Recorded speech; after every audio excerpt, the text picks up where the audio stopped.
Olá pessoal, aqui é o Dr. Alexandre Gonçalves, mais uma vez aqui no canal Exercício Físico em Debate. Hoje nós vamos conversar um pouquinho sobre força muscular, ou melhor dizendo, nós vamos conversar sobre fatores que influenciam a força muscular, que é uma grande dúvida que muitas vezes se apresenta, né? Muitas vezes a pessoa relaciona a força somente ao volume muscular. Nós vamos ver que existem muitos fatores que determinam a força de um músculo. E aí eu estou chamando aqui de fatores morfofuncionais, porque não são fatores só do ponto de vista funcional, mas também do ponto de vista estrutural do músculo. Então vamos lá, vamos ver que fatores são esses que podem influenciar a força de um músculo. Veja só, a força é determinada por fatores neurais e fatores teciduais. Então veja, o que seriam os fatores neurais? Os fatores neurais estão relacionados ao recrutamento de fibras musculares, a ativação de unidades motoras, a inibição autogênica, a coativação muscular, a coordenação intra e intermuscular. Iremos detalhar isso aqui ao longo da aula. E fatores teciduais, comprimento da fibra muscular, comprimento inicial do músculo, se o músculo está muito alongado ou muito encurtado, o número de pontos de miosina acoplada à actina, e a área de secção transversa do músculo, que aí tem a ver exatamente com o diâmetro da fibra muscular, portanto, com os mecanismos hipertróficos. Então vamos conversar um pouquinho sobre fatores neurais. Vejam só. Nós temos aqui a unidade motora. A unidade motora é um conjunto de fibras musculares inervadas por um único neurônio motor. Isso é a unidade motora. E ela irá influenciar diretamente na força, dependendo do seu tipo e da quantidade de unidades motoras ativas. Então, quanto maior a quantidade de unidade motora ativa, mais força eu gero. Por outro lado, se a unidade motora é do tipo 1, eu gero menos força do que unidades motoras do tipo 2B. O motivo disso, porque a unidade motora do tipo 2B recruta as fibras mais de força, enquanto que a unidade motora do tipo 1 recruta fibras mais de resistência. Então veja, aqui num mecanismo de sincronização de recrutamentos, né, à medida que eu aumento a necessidade por força, ou seja, à medida que eu aumento a intensidade do esforço, eu aumento o recrutamento de unidades motoras do tipo 2A e 2B. E a unidade motora do tipo 2B são as unidades motoras predominantemente de força, enquanto que as unidades motoras do tipo 1, de contração lenta, são as unidades motoras de resistência.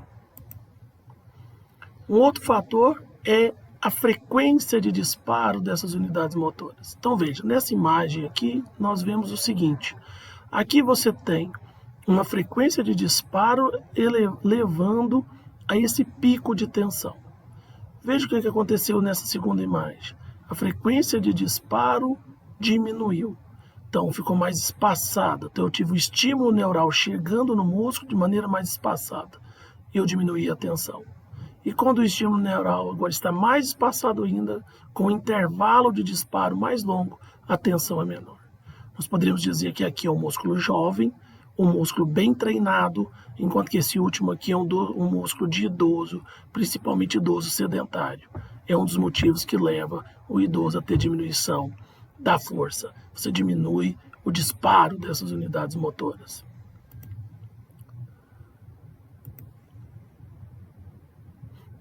Bom, o outro fator é o tipo de fibra, né? Então a gente observa aqui que aqui é fibra tipo 1, fibra tipo 2. A gente vê que a área de secção transversa das fibras tipo 2 são maiores do que da fibra tipo 1.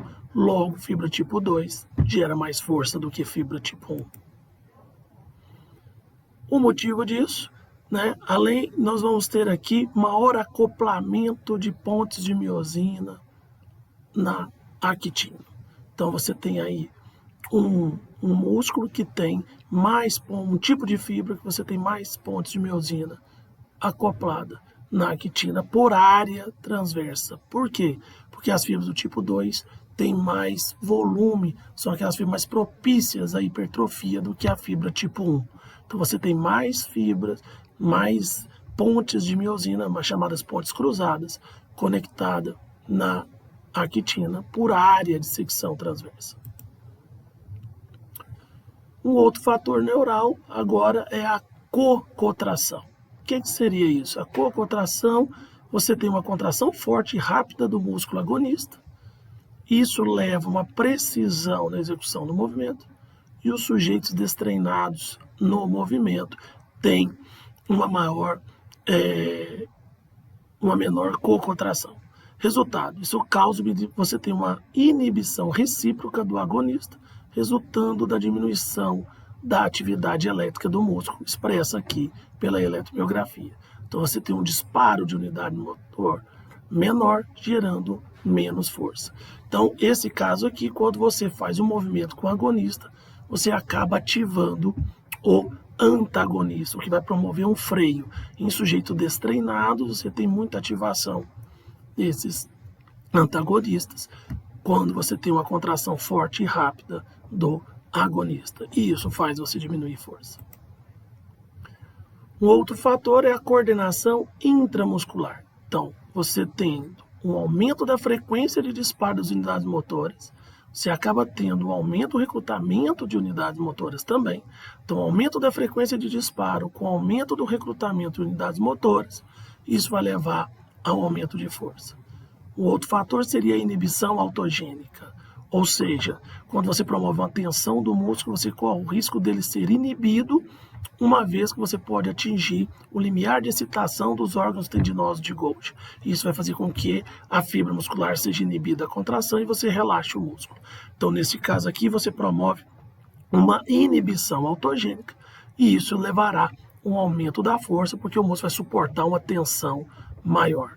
E o aumento da sincronização do recrutamento de unidades motoras. Então, o sujeito treinado aumenta a força do ponto de vista neural por causa disso. O idoso e o destreinado já tem uma diminuição desses fatores, o que leva à diminuição da força muscular. Um outro detalhe também é que nós temos o chamado déficit bilateral, é um fator importante. Veja esse estudo aqui. Um estudo realizado por nossa equipe há algum tempo já, mostrou o seguinte, aqui foi um estudo eletromiográfico da porção média do músculo deltoide durante contrações unilaterais e bilaterais, realizado em exercício multiarticular.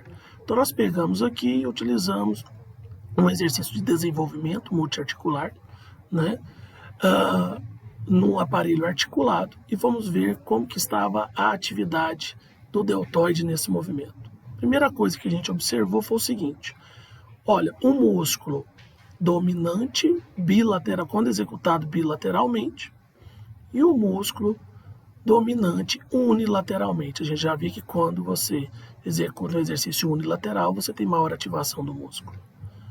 Músculo não dominante com músculo não dominante, bilateral e unilateral. Também tivemos maior ativação. Então a gente já vê que a musculatura dominante, dominante, quando executado unilateral, você tem mais ativação, e não dominante, quando executado unilateral, você também tem mais ativação.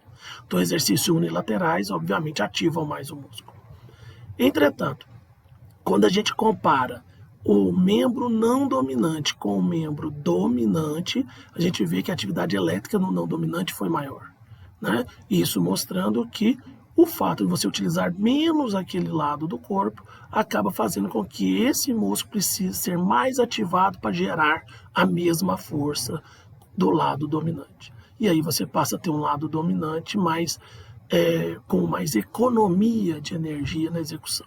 Moral da história, quanto mais você treinar o músculo, a tendência é você ter mais economia na hora da ativação.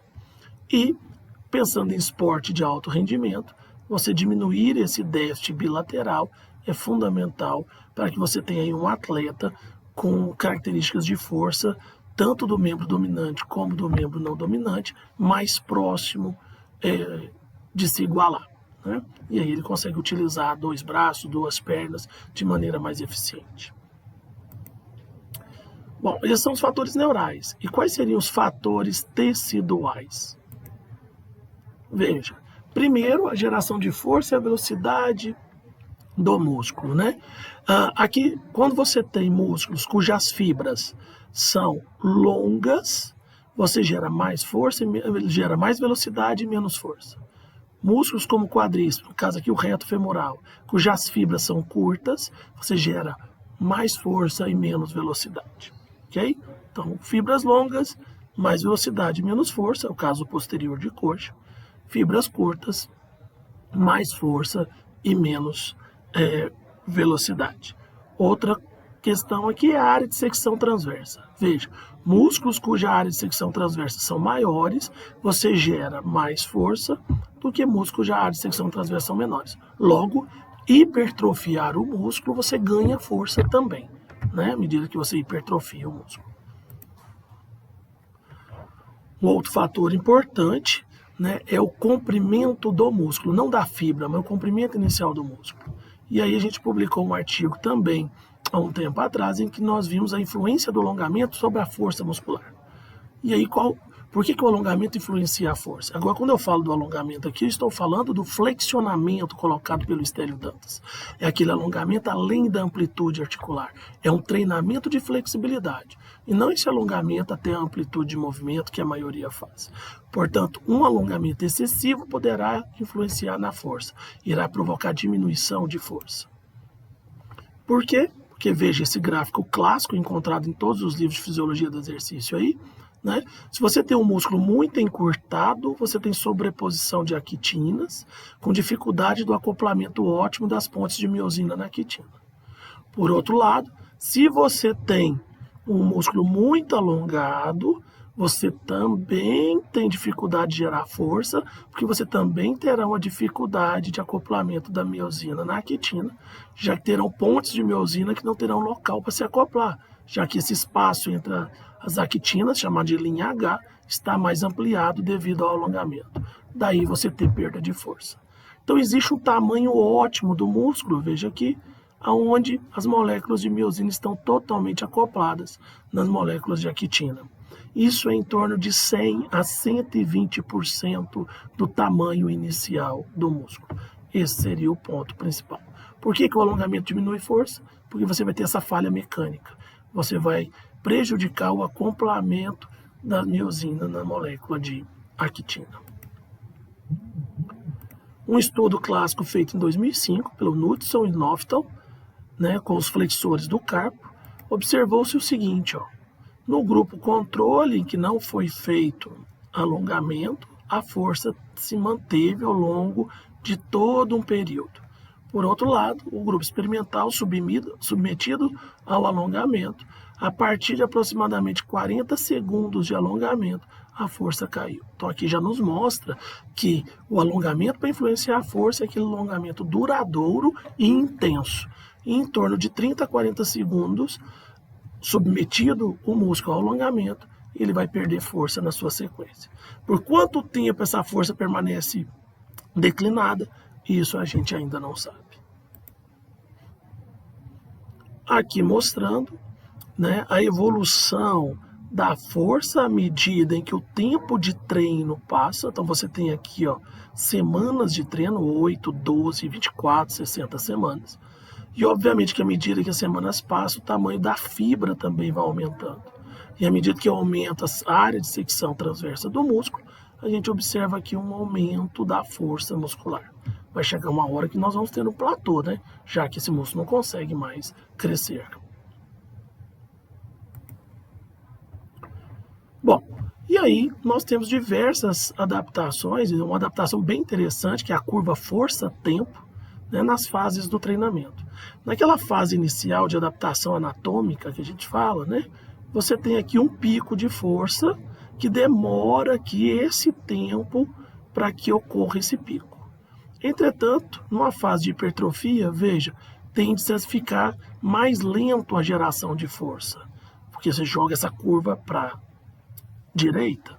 Numa fase de força máxima, a gente recua essa curva para a esquerda, fazendo com que você gere pico de força de maneira mais rápida. Hora que converte para potência, você tem o pico de força de uma maneira muito mais eficiente. Bom, do ponto de vista prático, para um atleta, por exemplo, que necessita de potência, você mantê-lo numa fase de hipertrofia por período prolongado, você vai afetar o tempo de geração de força. Lembrando que potência é geração de força pelo tempo. Então, O que precisamos é fazer com que você tenha pico de força no menor tempo possível. Para isso, você precisa converter o treino de hipertrofia em treino de força máxima, convertendo aqui para um treino de potência. Basicamente, a hipertrofia aumenta o seu volume, mas te deixa mais lento para gerar essa força. Força máxima aumenta o recrutamento e a ativação de unidades motoras. E na conversão para potência, você vai ter mais unidades motoras ativas com maior frequência de disparo acontecendo. Aí você tem um músculo extremamente eficiente na geração de força. Bom, pessoal, espero ter deixado claro aí os fatores morfofuncionais que influenciam a força. Né? É um vídeo breve para estimulá-los aí a busca por esse conhecimento. Qualquer dúvida, é só entrar em contato aqui pelo e-mail e também o vídeo está disponibilizado no nosso canal aí do YouTube. Fiquem com Deus, cuidem-se e até um próximo vídeo aí falando do exercício físico em debate. E para poder não deixar de falar, lembre-se, exercise is medicine, exercício é remédio, mas a diferença entre o remédio e o veneno é a dose.